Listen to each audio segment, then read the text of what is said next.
All right, now let's circle back and dive very deep in each step. So we'll start with the business plan, the Okay. idea. Okay, great. All right, good. Thanks for keeping me on track. So the first step of this whole thing is what I call an economic model or your business plan. And it's really simple. Josh, you can back me up on the calculator here in case I need you, which I probably will. But let's say that you want to make $100,000 net. You can see that, right, Josh? That Yes. writing? Yep, Okay. perfect. So again, we're starting with the end in mind. What in the next 12 months, how much money do you want to net before taxes? Let's say 100,000. So let's build a plan to figure out what do we need to do to accomplish that. There's a couple things you need to factor in for. The first one's what I'm going to call COS, or cost of sale. It's any cost affiliated with the sale of your service. So if you were in a gym, and your agreement with the gym you were working out of said, hey, we want 25% of your client. So they're not going to charge you rent, but they're going to take 25% of every client. This is where that number would go right here, cost of sale. For math, let's just assume that you don't have cost of sale and everything you're doing is just a rent situation and there's no split with anybody, okay? So you get to keep 100% of what you're making, you just pay for your space. All right, that leaves us then to let me just say too, the reason I didn't have to write this down if I didn't want to, but I wrote it down because the other piece of this is if you get so successful that you want to eventually have other trainers that are in your organization or your company, then you need to factor this in your business plan as the owner of this business where you are giving 50% of the commission to your trainers or whatever the split is, and that's where you'd factor this in. Okay, so let's move into operating expenses. Operating expenses are any expense that it takes to run your business. So certifications, education, supplements, to equipment, to rent. Okay, any of that stuff's going to fall in here. Let's just say that for now in a startup world, it's $500 a month, which would be about $6,000 a year. Okay, that's going to give us a total of $106,000 gross income. Okay, so we need to have a business in the next 12 months that produces $106,000 plus equals. So start here, add these together, gives you the gross income. All right, so from here now, we're trying to get to is how many clients, right, do we need? That's where we want to get to. So let's work this back. Let's assume that every client, for our purposes, let's assume you're doing $40 an hour. Assuming that you're doing an hourly model, but let's just start there, okay?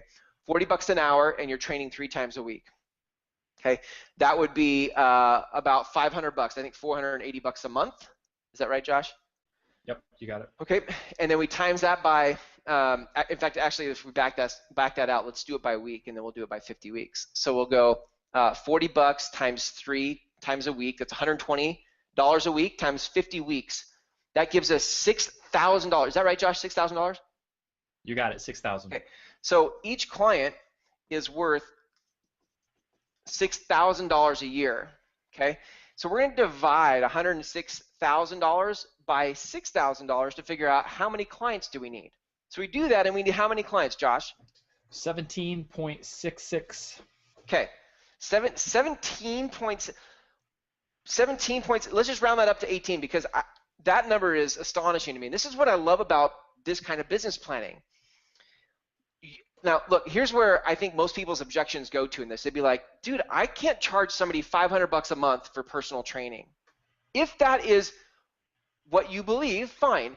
This is why in step 2, we do benchmarking and trending. What is your competition charging? And that gives us a sense of what the consumer is willing to pay. So let's say the consumer isn't willing to do $500 a month. Let's say they're only willing to do $250. Let's cut the number in half. Okay, hang on. Let's cut the number in half. So now each client is only worth $3,000 a year, which means now we're up to 36 clients. We need 36 clients. Look, I don't know about you, Josh, but that's good news to me. 36 clients is a lot easier than I think people think it is. They think they have to do like a gazillion. In fact, the guy that wrote on Facebook, he's like, how many clients did he have? Yeah, he had 40 clients. He had 40 clients. He had 40 clients. Right. So, okay, that's my point. So now the question is, from here, let's actually reverse engineer this even more.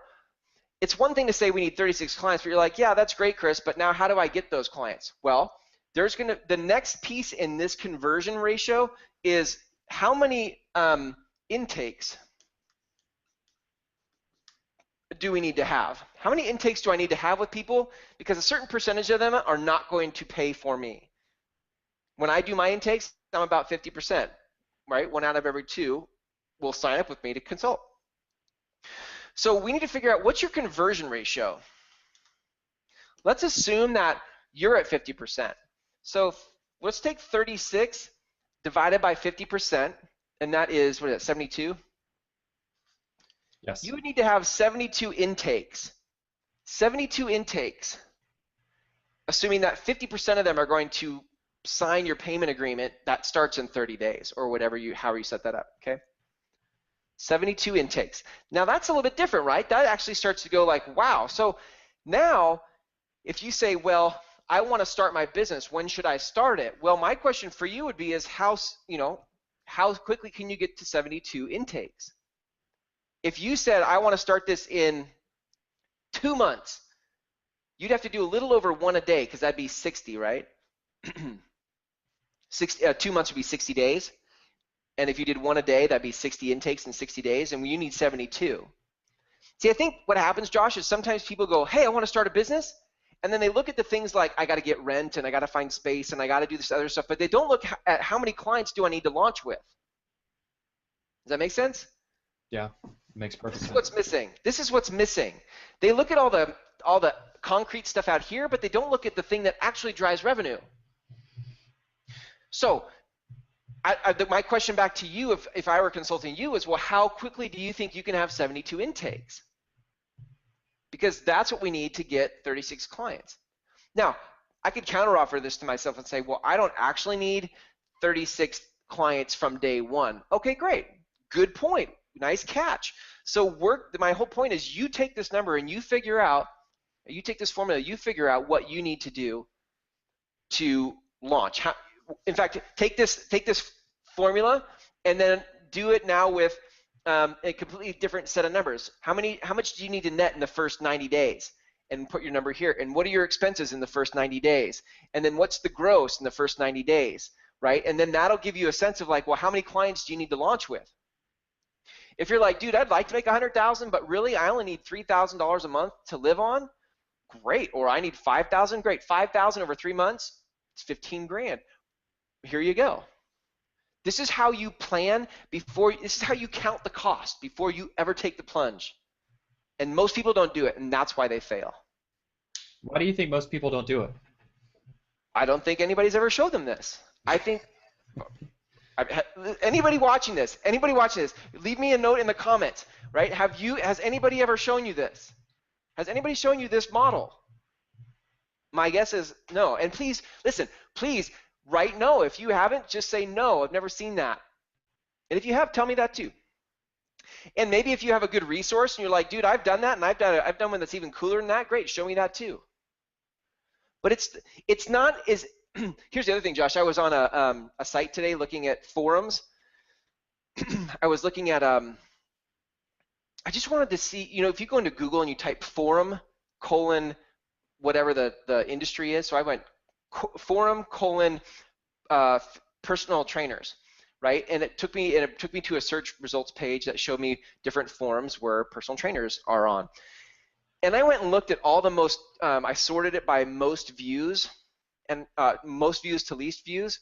And there are hardly any comments or chats or topics in these forums that deal with the business side of being a personal trainer. There's a ton about what certification should I get? What do you guys think about this nutrition thing? Like there's all this stuff, but it has nothing to do with business. And on the side of that forum, I saw a little sidebar that said salary calculator. And so, look, there's something about writing this out and doing this math this way that triggers something in your brain more than a salary calculator. There is no thought process in a salary calculator other than I want to make X amount of dollars. When you know how to work these numbers this way, you take all the power and control back in planning your business. Did I answer the question okay, Josh? Yeah, yeah, it's perfect. I could see how people would just want to follow their passion and just go help people, and business is secondary, and it's easy to think about your branding and your logo and your shop and your gym and your training and your plans when in fact what you're pointing out, you're saying is priority number one. Yeah, that's right. I see this all the time. I think this is why if you look, I mean, if you started with critical mass in your business and you had decent cash flow from day one, most of your problems are over. The problems most businesses run into, especially small businesses like solopreneurs or people who run their own business, is they don't plan ahead enough. Most of us shoot from the hip. Most of us use intuition and excitement to go try to create something, and we just don't have enough critical mass from the get-go. Okay? Mm-hmm. So this is step one. Okay, I think when you go through this piece, then benchmarking and trending what people are willing to pay, like how much do other trainers get per client, then I think now this is your initial run through. Now you need to go look like what do people pay other trainers? They get this CrossFit box gets that, and this personal trainer gets that, and that yoga instructor gets that, and this nutritionist or dietitian gets that. It was actually interesting, that forum thing I talked about, one of the posts was about how dietitians make more than personal trainers, and so this personal trainer went and got their whole registered dietitian thing, degree, certification, whatever, and because of that, so they could position themselves as a dietitian because they could charge more per their client. Anyway, that's all about benchmarking. So let's move into that.